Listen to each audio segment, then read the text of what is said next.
Good evening, everybody. It's Charlie, and welcome back to another video on the Chatting Leeds YouTube channel. Hope everyone is having a great bonfire night so far. Just before we get into tonight's upload, please make sure that you are smashing that like button. Please subscribe to the channel if you're enjoying the content. Hit that notification bell so that you're always aware of when I'm uploading and going live. And of course, get all of your thoughts and opinions into the comment section down below. We are here this evening to, of course, preview tomorrow night's fixture with Millwall down at the Den. Leeds United hoping to make it another win and to maintain their unbeaten away record so far in this championship season. Fixtures coming quick and fast now at this point of the season, of course. And Millwall coming into this game, on the back of a very impressive 1-0 home win over Burnley on Sunday. I believe they're actually unbeaten in their last 5 fixtures and they've won their last 3. Apart from Burnley, they're actually beating teams that they should be beating, really. I think their last defeat was at the beginning of October when they lost to Cardiff, which at the time was probably a bad result. But Cardiff have actually picked up some form, actually. But anyway, we're not here to talk about Cardiff.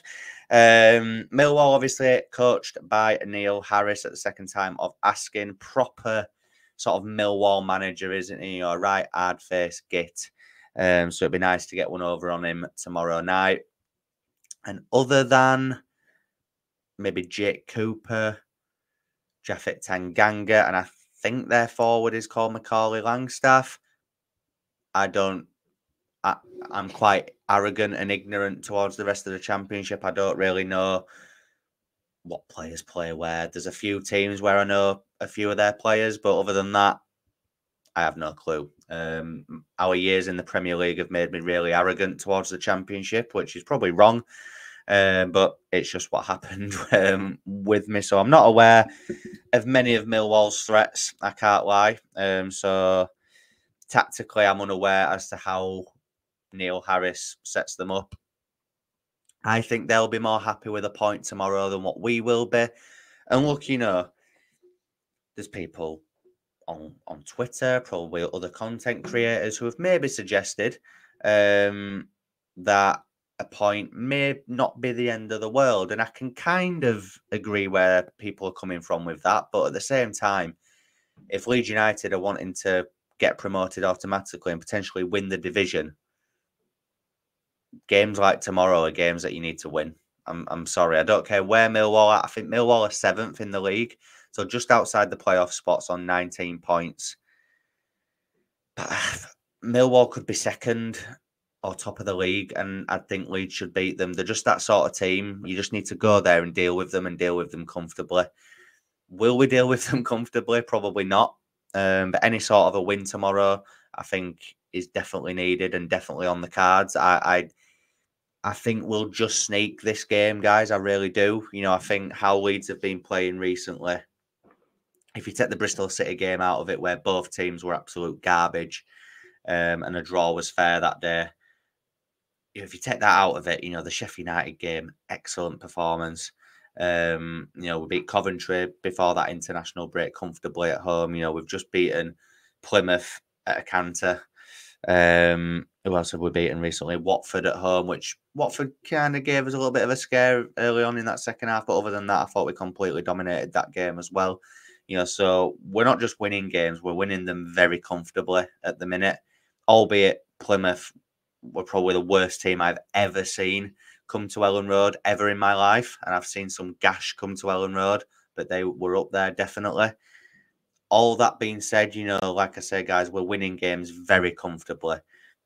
Possession stats are high, XG's high, pass completion, which is what you would expect with Leeds United, to be fair, as we are a possession-based team. I think even more so this season, I've seen a lot more of a controlled approach from Daniel Farke so far this season.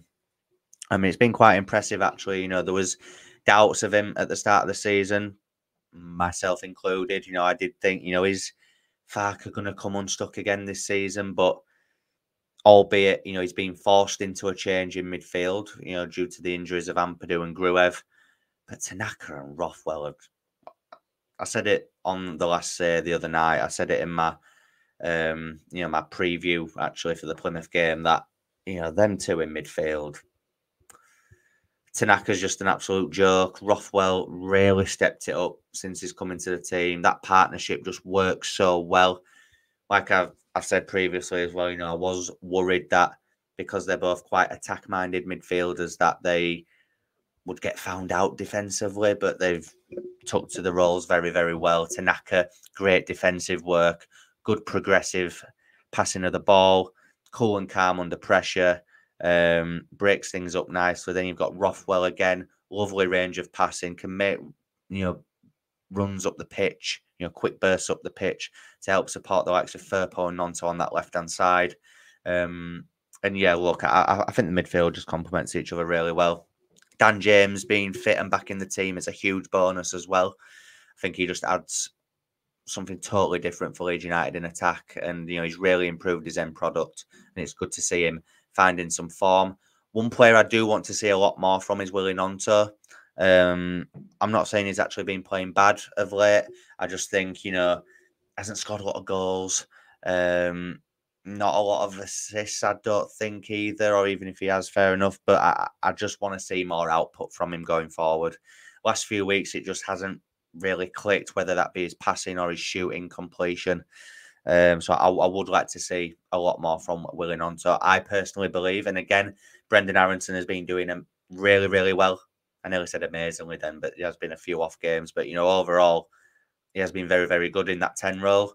But when Ramazan is fit, I would love to see James on the right, Largy on the left, and Willie Nonto in the 10. I think Nonto's output would just go through the roof if he was allowed to operate in that 10 role. I think being out wide, I know he drifts in from time to time, but certain opponents, I think he can be quite limited against on the left-hand side. If he's in the middle, if he's more involved with the attack, I think you can get more out of him. But that's just me. Obviously, I'm not paid the big bucks to tactically prepare Leeds United and to pick the 11. Obviously, Daniel Farke did his press conference earlier on this afternoon. No new injury concerns. Pat Bamford and Gellart will be late fitness tests, apparently, once again. I mean, Pat Bamford, let's just get rid now. Look, he's done amazing things for the club in the past, and will always go down as a legend of the club for being part of that team that got us promoted after 16 years. But too injury prone. But is a team going to take him with the wages he's on? Probably not. And Gellart, not really bothered. I can't lie. That might sound harsh, but I'm really not bothered. Solomon as well, I want to see more of, and more from him when he enters the field of play. Mateo Joseph as well. I mean, I said it the other day. And again, I feel like I'm one of the only ones. How people are calling for Joseph to play ahead of Perot at the minute. I mean, if I'm wrong, I'm wrong, but Perot's our top goal scorer. He scored 5 goals. His goals per minute ratio is through the roof as well. Mateo Joseph scored 2 goals in 13 games and has missed some really huge chances as well. I get it. He's young and he's raw, and I'm not having a go at him. He's got time to develop, but I think you need to manage his minutes. And I think we'll see Perot lead the line again tomorrow. I thought he had a much improved performance on Saturday compared to the Bristol City game, where I thought he was peronymous, as sometimes he is. But that goal he scored on Saturday, I think Michael said it on the square ball. That opportunity you want at Perot's feet. He is the one player that you want it to falter. So yeah, I think the 11 will be unchanged from Saturday, apart from Bogle coming back in for Byram, obviously because Bogle served his suspension now. And yeah, look, guys, I think we'll win the game. I do. Is a point at the end of the world? I don't really want to start thinking like that. I think it's a weak mentality to be thinking that. Again, depending on how the game goes, if a draw is the result that we're happy with come the end of the game, then that's fine. But I just think if you're wanting to win this division, you really need to go out and make a claim. Now you need to be putting a run of 5, 6, 7, maybe 8 games in a row, just winning. Just need to keep on winning games. Obviously, we've got Millwall tomorrow. We've got QPR on Saturday, and then it's the international break. Even the first game back after that is Swansea, and it's on the Sunday, so we've even got an extra day to prepare. after the international break, which could be key. And again, these games, guys, that are coming up, they're winnable. They are winnable, and Leeds United need to go on a run now. But, you know, South versus North, rivalry reignited tomorrow night, guys, at the Den. I am going with... I think they'll score tomorrow. I think they'll score. I'm going to go 2-1. 2-1 Leeds United. Goals from Willie Gnonto, as I want to see a goal from him. And Perot. We'll go with Gnonto and Perot to get the goals for Leeds United in a hopefully 2-1 victory. But any victory I'll take. I'm not picky. Anyone I will take, guys. So, yeah. Like I said at the beginning of the video, guys, please make sure that you are smashing that like if you're enjoying the content. Please subscribe as well if you are brand new to the channel. Hit the notification bell so that you're always aware of when I'm uploading and going live. And, of course, get all your thoughts and opinions into the comment section down below. I will be live immediately after the game tomorrow night, guys, where I will be giving you my instant thoughts on the proceedings that take place at the Den. So please make sure that you join me for that. Enjoy the rest of your bonfire night, and I'll see you in a bit. Cheers.